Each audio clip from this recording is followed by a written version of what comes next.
12월 12일 강아랑이 전해주는 정치권의 뜨거운 말말말 강아랑의 정치락입니다. 첫 번째 주제는 출렁이는 정치 테마주입니다. 총선을 120일 앞두고 예비후보 등록이 시작되면서 정치권이 본격적인 총선전에 돌입했는데요. 예, 주식시장에서 정치 테마주가 출렁이고 있습니다.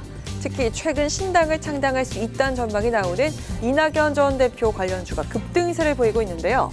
민주당을 탈당한 이상민 의원과 어제 만나 신당 창당 가능성을 시사하면서 이목을 끌었습니다.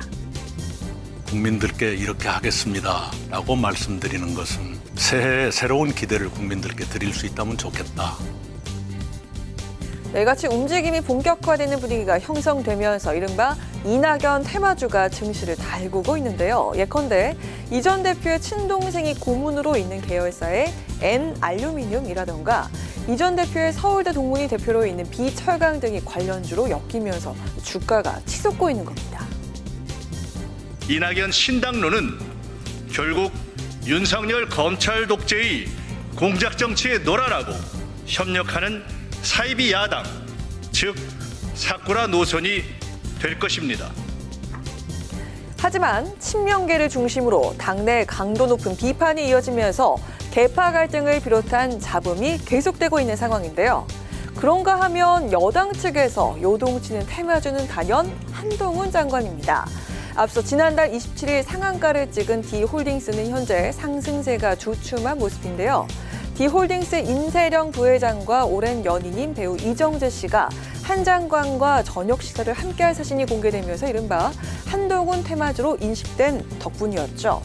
하지만 임창욱 명예회장이 보유 중인 우선주를 전량 매도하면서 급등세 제동이 걸렸습니다.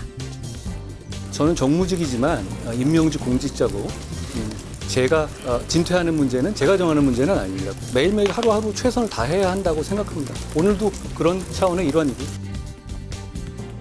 출마설과 관련해선 긍정도 부정도 하지 않은 한 장관. 연말 연초 예정된 원포인트 개각을 통해 등판 효과를 극대화할 것이란 시나리오가 제기되고 있습니다. 이처럼 총선을 앞두고 주요 인물의 친인척이나 동문 등이 재직한 회사 주가가 이상 급등하는 현상이 이어지고 있는데요. 하지만 막상 이들 종목 대부분은 후보의 성패와 회사의 실적 사이에 별다른 연관성이 없는 만큼 바야흐로 정치의 계절인 이때 그 어느 때보다 투자에 주의할 필요가 있어 보입니다. 두 번째 주제 보겠습니다. 김건희 특검법 딜레마입니다. 민주당이 이달 안에 무조건 김건희 여사 특검법과 대장동 50억 특검법, 이른바 쌍특검을 밀어붙인다는 계획을 밝히면서 여야의 연말 대치가 극에 다다를 것으로 보입니다. 거부권 행사, 꿈도 꾸지 마십시오. 국민의 요구에 의한 쌍특검 통과로 대한민국의 정의를 바로 세워 나가겠습니다.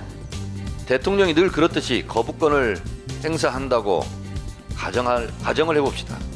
이럴 경우 엄청난 후폭풍과 민심 이반으로 국민의힘 총선은 기대 난망으로 폭망할 것입니다. 민주당이 오는 28일 본회의에서 김건희 여사 특검법 처리를 예고하자 여당 내부에선 대통령의 거부권 행사가 필요하다는 목소리가 높은데요. 그냥 특검 가지고 총선하는 거예요. 저는 당의 의원 입장에서는 절대 저거는 거부해야 된다고 생각을 합니다. 저도 특검 자체는 반대합니다. 김건희 여사에 대한 국민적 비호감이 워낙 높아서 그 여론에 영합하려고 하는 건데요. 여권이 김건희 특검법을 반대하는 이유는 크게 세 가지가 꼽히고 있습니다. 첫째, 역대 특검 사례를 봤을 때 사실상 수사 상황이 생중계되면서 총선 기간 내내 여론을 악화시킨다는 것. 둘째, 수사 범위가 모호하다는 것. 셋째, 민주당 입맛에 맞는 검사가 최종 임명될 수밖에 없는 구조라는 것입니다. 하지만 내부에서 특검을 받아야 한다는 목소리가 나오고 있는데요. 특검법 통과됐다. 그런데 거부권을 썼다. 그래서 재의결을 해야 되는데 그러면 그 시점부터 민주당 의원들은 방송 나와서 떠들 거예요. 니네는 김건희 방탄당이다. 김건희 여사 특검에 대한 거는 인생의 좋은 경험이라 생각해야지 어쩔 수 없다. 대통령 가족 수사에 대한 방탄 논란, 여당으로서도 부담일 수밖에 없을 텐데요. 총선을 앞두고 그야말로 김건희 여사 특검법 딜레마에 빠진 이 상황. 대통령실은 과연 어떤 선택을 할까요? 지금까지 강아랑의 정치랑이었습니다.